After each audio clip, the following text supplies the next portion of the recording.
안녕하세요. 이번 시간은 저번 시간에 이어서 주문 함수에 대해 알아보려고 합니다. 왼쪽 목차에 주문 함수들을 보시면 여러 가지가 있다는 것을 알 수가 있습니다.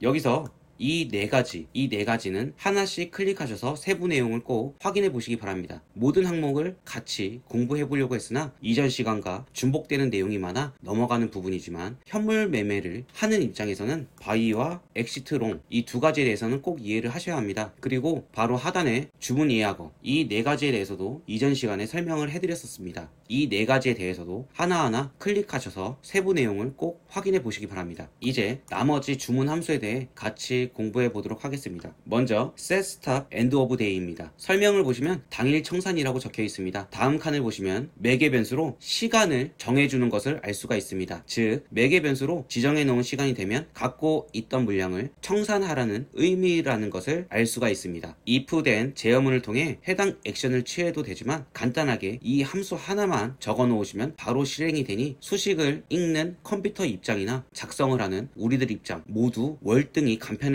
것을 알 수가 있습니다. 이렇듯 함수를 적절하게 사용하시면 복잡하거나 길게 나열한 식을 간편하게 작성할 수가 있습니다. 이제 예제를 같이 한번 살펴보도록 하겠습니다. 시간은 24시간 기준이며 6자리 HHMMSS 혹은 4자리 HHMM으로 설정한다 라고 적혀 있습니다. 그리고 바로 밑에 보시면 오후 2시 45분에 청산을 하고 싶으면 14시 45분 00초 라고 작성을 해주시면 된다라는 것을 알 수가 있습니다. 그리고 하단에 참고 표시 두 가지를 보시면 바로 이해가 되실 겁니다. 다만 맨 밑에 소괄호 안에 매개 변수를 비워두게 되면 당일 마지막 봉을 기준으로 청산을 하게 되는데 이것은 실제 시스템 트레이딩에서는 적용이 안 되고 시뮬레이션을 통해 알아보려고 할 때에만 사용이 가능합니다. 실제 매매에서는 사용할 수가 없다라고 적혀 있습니다. 제가 자주 얘기를 드리지만 예스 트레이더는 봉이 완성이 될 때 작성된 시스템식이 이 다음 봉 시가가 수신이 되면은 실행이 되고 또 다음 봉이 시작함과 동시에 시스템식이 다시 한번 실행이 되면서 매수 또는 매도라는 액션을 취하게 되는데 이렇게 작성을 하게 되면은 당일 마지막 봉이 완성된 다음에 신호가 안 들어오겠죠. 다음 시간 봉이 없기 때문에 실행 자체가 안 되는 겁니다. 이전 시간에 같이 공부해온 onClose라는 주문 예약어도 봉 완성 시에 해당 봉 종가를 기준으로 신호가 나가는 게 원칙이지만 실제 매매에서는 종가가 아닌 완성된 그 다음 봉의 시가를 기준으로 나가게 된다는 것을 알 수가 있습니다. 이것으로 보아 실제 매매에서는 봉이 완성이 되고 다음 봉이 시가를 지정하는 순간에 실행이 되는 것을 알 수가 있는데 지금 같이 보고 있는 set stop end of day의 경우 다음 봉이 없기 때문에 마지막 봉에서는 실행이 불가능하다는 것을 알 수가 있습니다. set stop end of day를 사용을 하실 때 주의할 점으로는 매개 변수로 적을 시간과 차트의 시간을 동일시 해주는 게 좋다라는 겁니다. 무슨 얘기냐면 작성한 시스템식을 차트에 적용을 시켜 차트의 봉이 완성될 때마다 시스템식이 실행이 되는데 만약 5분봉 차트에 시스템식을 적용을 시키고 set stop end of day의 매개 변수를 1504 즉 3시 4분이라고 적으면 실제 매매에서는 3시 4분에 강제 청산이 일어나게 되겠지만 시뮬레이션 차트에서는 해당 데이터가 없기 때문에 그보다 이른 3시 종가에 청산한다는 것을 시스템 리포트에 나타나게 됩니다. 그러면 실제 매매와 시뮬레이션 상의 차이가 발생이 되고 사용자가 본질적인 데이터를 뽑는데 오류가 발생될 수도 있습니다. 이 점 참고하셔서 만약 사용하게 되면 시뮬레이션과 실제 매매에서 차이가 최대한 적도로 적용하는 게 중요하기 때문에 차트의 시간과 set stop end of day의 시간을 맞춰서 5분봉이면 5분봉 단위로 3분봉이면 3분봉 단위로 작성을 하시길 바랍니다. 다음으로는 set stop profit target입니다. 설명을 보시면 목표 이익 청산이라고 간단하게 설명되어 있습니다. 함수 내용을 보시면 소괄호 안에 매개 변수로 두 가지가 사용이 됩니다. 목표 수익값, 메소드 이렇게 두 가지가 사용이 되는데 먼저 청산할 목표의 수익값을 적어주고 뒤에 메소드는 단위를 적어주는 겁니다. 바로 밑에 예제를 보시면 퍼센트 스탑이 적혀있는 항목이 있고 포인트 스탑이 적혀있는 항목이 있다는 것을 보실 수가 있습니다. 퍼센트 스탑을 적어줄 경우 퍼센테이지를 기준으로 설정을 하게 되고 포인트 스탑으로 적어줄 경우 우리는 주식을 하기 때문에 원 단위로 설정이 된다는 것을 알 수가 있습니다. 100원, 200원, 300원 이런 원입니다. 참고로 생략하게 되면 기본적으로 퍼센테이지로 적용이 됩니다. 예제를 보시면 쉽게 이해가 되실 겁니다. 현재 매수를 하고 10% 수익이 났을 경우 무조건 청산을 할 생각이면 if then 제어문을 통해 조건을 작성해서 해당 주문을 실행시킬 수도 있지만 간단하게 해당 함수에 매개 변수를 10이라고 적어주시기만 하면 주문 신호가 발생이 돼서 가격에서 10% 이상 수익이 발생될 경우 바로 매도 주문이 나가게 됩니다. 그리고 다른 예제를 보시면 단위를 포인트 스탑이라고 적혀 있는 것을 보실 수가 있는데 앞에 수익값으로 숫자만 적어줬습니다. 이렇게 적어주시면 위 예제처럼 1000% 수익이 났을 때 매도를 하는 게 아니라 매수 신호가 발생된 가격에서 10,000원이 올랐으면은 매도를 하게 해주는 것도 알 수가 있습니다. 다음은 셋 스탑 로스입니다. 설명을 보시면은 손절매라는 것을 알 수가 있습니다. 방금 같이 공부해온 셋 스탑 프로핏 타겟의 반대라고 생각하시면 되고 내용은 읽어보시면은 쉽게 이해가 되실 겁니다. 바로 넘어가겠습니다. 다음은 셋스탑 트레일링입니다. 설명을 보시면 최대 수익 대비 하락이라고 간단하게 적혀 있습니다. 그냥 간단하게 익절이라고 생각을 하시면 됩니다.